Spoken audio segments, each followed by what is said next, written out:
Hello, Gold participants from around the world. I'm Fleur Bickford, Program Director and MC for Gold Learning.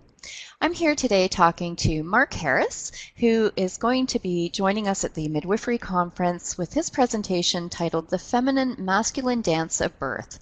So Mark, thank you so much for being with us today. It's a pleasure. Okay, so I was hoping that to start with, you could just tell us a little bit about yourself and your professional journey. So we know that you are a midwife and a nurse, and one of fairly few male midwives in England. So I'd love to hear a little bit more about how you got into that. Sure. I had a poor school experience, to be honest, and got kicked out late on for being disruptive. And then realized at about 18 or 19 that I really wanted to do something in life that would contribute to others. And I sat the General Nurse Council test in the UK that you could do then, and got accepted to train as a general nurse. I thoroughly enjoyed the physical care aspects of that, but when I qualified, I found I was being drawn away from being with the very people I wanted to care for. And my friend was the first ever male midwife in Warwickshire in the UK. There was only 61 out of about 38,000 midwives generally. And he was just so thrilled with the idea that he couldn't be a midwife without being with a woman, without being with those he cared for. And he said, Mark, I know you. You've got to give it a go. And I did in 1991 and have been kind of smitten with the role of midwife ever since, really. That's wonderful. Tell us a little bit about your experience, just, as a male midwife. I'm curious about that. And do you find that, what has your experience been as a man within what is typically a very female-dominated profession? I do tell a joke saying that I walk in the birth room and the woman says I called the midwife, not security. So I'm a big man with a shaved head. And I say, well, I am the midwife. And she says, security. It's a joke because from very early on in my career, I realized the influence that men had had over birthing structures. And that influence, although benign in intention, had led to changes in the way that women responded to this process. So very early on, women would get a choice about whether they had a man in principle before they met me. And then having met me, and back then I was 27 stone, it was fairly big.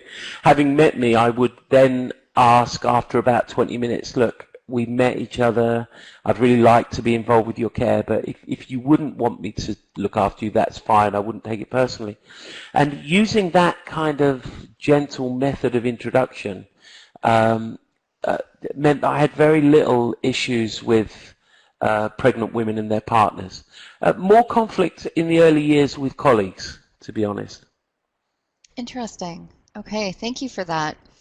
Now I'm hoping you can tell us a little bit about Birthing for Blokes. It's I know it's a program that you have, and how did that come about, and what has the response been like to that? Okay, well, I was married 22 years, and we homeschooled all our children. And about 8 years ago, my wife died of cancer. And in that moment, when she died, I kind of realized that life was not going to turn out how it should. That life was only ever going to turn out how it does, and that this is it. This moment with you is the only life I have. It's the only life I will ever experience is the moment I'm in.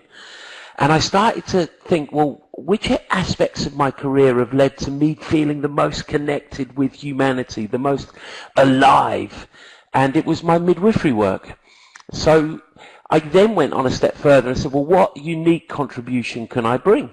And I realized because I experienced the world through a masculine endocrinology and neurophysiology, I have an opportunity to share my experiences with other men who are going through that experience for the first time.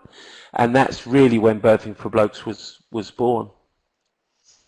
Oh, that's fantastic, Mark. And I love that when you're talking, your passion for what you do really comes across. It's really a wonderful thing to listen to. Oh, thank you. So Thank I'm you. hoping I'm hoping you can tell us a little bit about what our delegates can expect in your presentation and a little bit about what you hope they're going to take away from your presentation.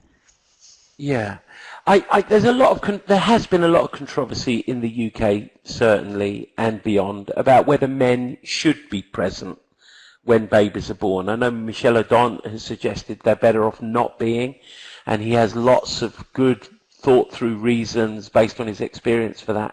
My feeling is that men should be in a position to make a positive choice about being present or not being present. That our culture now is in a way putting them in a position where they feel like they have to be present. I feel very strongly that there are ways of responding as human animals, males of the species and females of the species, that are rooted in millions and millions of years of evolutionary adaptive biological development.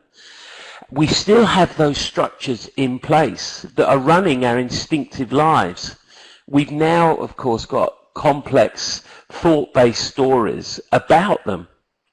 I think what will happen as a result of listening to this presentation or, being involved in what we're doing is an insight will occur whereby you begin to see in your own life how your interactions with men in the context of intimate relationships and in the context of relationships generally are still being shaped by these forces.